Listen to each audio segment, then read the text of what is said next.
ए, सावधान हो जा सन। क्या हो गया चाचा? आशिका अपन अर्थी सजावेला अपना महबूबा के साथ लेके आवता।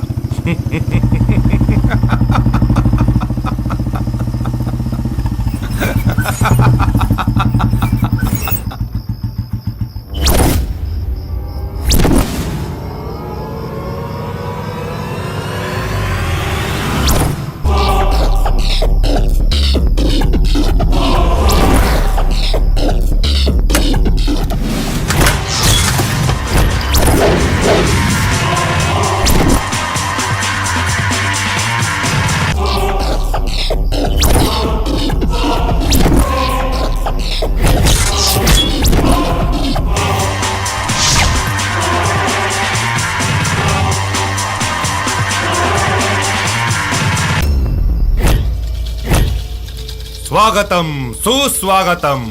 ए विक्रम सिंह, हम आ गई नहीं। चल मामा के छोड़ दे।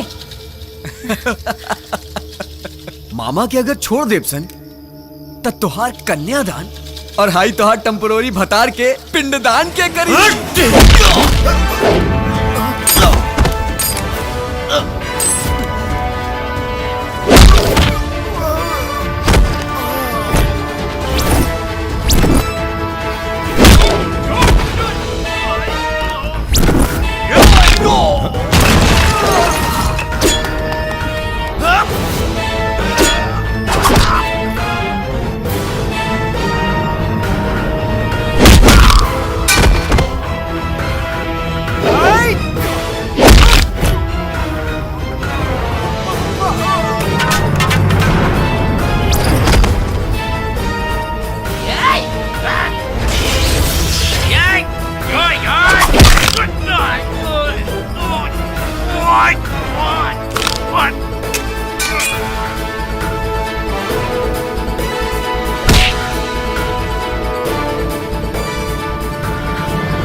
मामा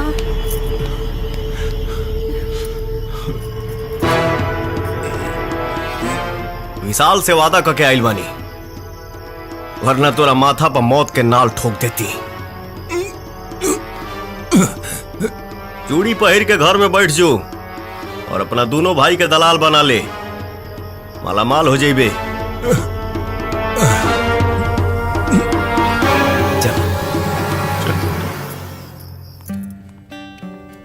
का सोचा था पिंकी? शंकर से बढ़िया लड़का तरह के ना मिले ना, वो तो गौरी के चाहेले। काले के देख ले बा पिंकी ना।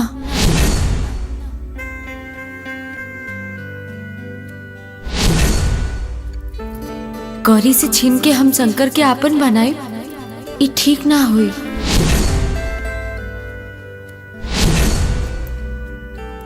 प्यार और जंग में सब जायज होला। सोच के देखा पिंकी, सोचा सोचा पिंकी।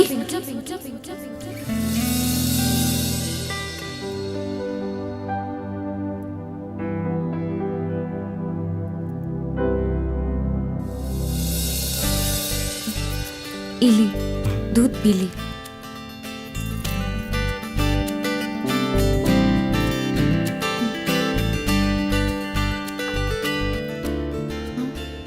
ई का करत तारू? अपन फर्ज निभावतानी। तुम्हारी फर्ज हमके पाप के कर्ज में डुबा दी। कर्जदार तो राउर हम हो गइल बानी।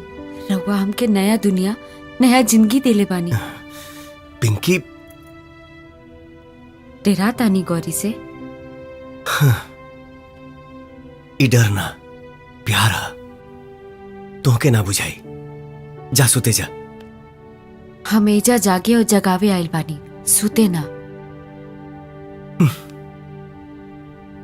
अरे जा ना, माई जाग जाई। एजा सवेरे 6 बजे से पहले केहू जागे वाला नहीं खे।